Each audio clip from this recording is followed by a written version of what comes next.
Howdy, everybody. Jason Lash back again with another review. This time we're taking a look at what you city slickers call a sci-fi series. But like every good sci-fi series, more or less, at some point within a lot of sci-fi series, they do a western just to get out of the ordinary a little bit here. So we're taking a look at the Jerry Anderson series, Fireball XL5. I'm pretty sure even if you haven't seen the show, you know the theme song. And we're looking specifically at the episode called 1875.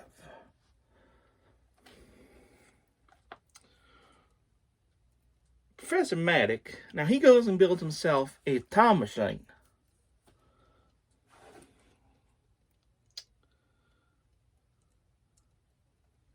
But of course, even though Matthew Maddock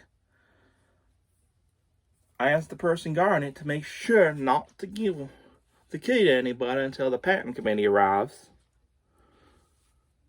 well, unfortunately, like many things, certain people outrank others. And we see this cowpoke Zero, he gets upset. He's in charge of this place. And he orders the guy who has the keys to let him in.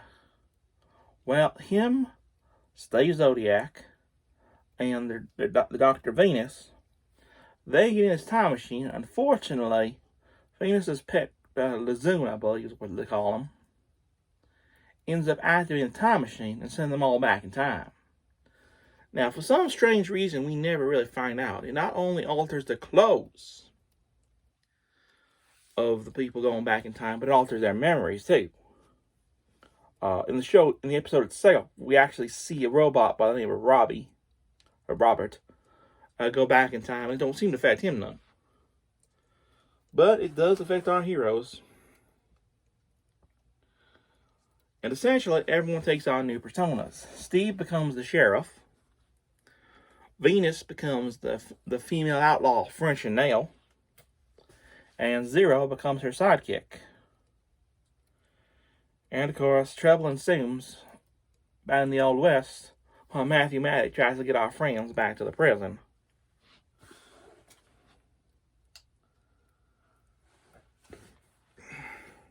It should be noted, French and Nail and Zero are outlaws trying to rob a bank.